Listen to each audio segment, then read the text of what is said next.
You know, there's a lot of misconceptions about VR chat, and I feel like I should clear them up for you because what happens is a lot of people will get on YouTube and they're going to search VR chat and they find a lot of people having fun, but kind of cringy fun sometimes. And it's totally okay, but I think I need to clear up some standard misconceptions about VR chat. Number 1, VR chat is not what you think it is. It's a social media platform where you are immersive in the actual worlds and avatars.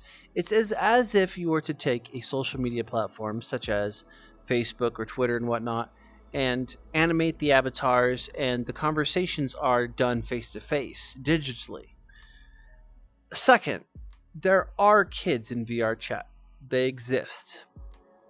But that doesn't mean that this place isn't for kids, because it certainly has its spots where it's not for kids, and then it has some spots where kids should be able to be on. What I want to make clear here is it should never be the game developer's role to parent children. And I understand so many people are like, you got to get these kids out of here.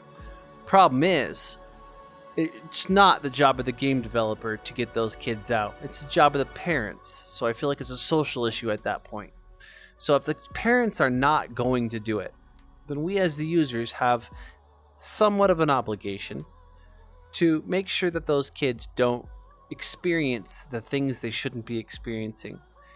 VR chat does give us this capacity to get that person out of that world. Let's say a kid stumbles into a place where things are happening that shouldn't be seen by kids. Well, everyone collectively knows how to be a good person in VR chat. In fact, most people in VR chat are good people. You just have to find the right group.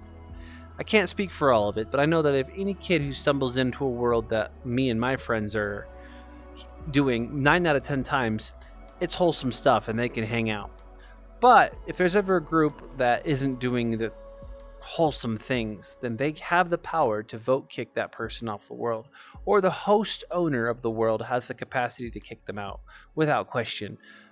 So VRC does give kids and parents a lot of control and power. One of the things that you must focus on is what's called the shield. You need to be in charge of your kid's account, and you can do that really easily with the VR chat website. You can log in and see who they're adding, who's friends with them, and as long as the child can explain, yeah, I know that person, they're a good person, they said this and that and XYZ, you as a parent can make good decisions.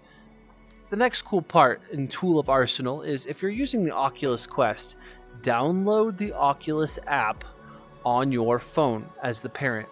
That way you can check in on and see what your kid's doing.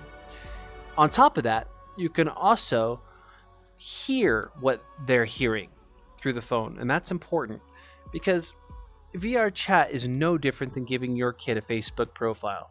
So understand that. It's not just a headset that the kid puts on and they are disappeared like a babysitter machine. If you want a semi-babysitter machine, then you're looking at an Xbox. Let's be honest. Seriously, let's just be completely honest here.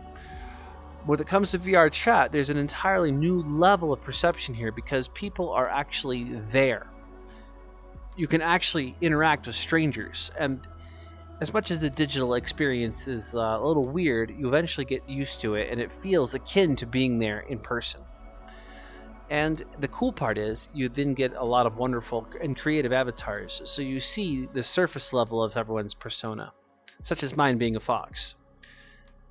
Then on top of that, you can set your shields for your kids so that way they can only hear people that are trusted or friends. And usually I just turn all that I turn off all the audio cues such as voice and shaders and things, and I'll make it a more detailed video on how to set it up to where the kids can only hear people you approve. That's where you can approve the friends list stuff.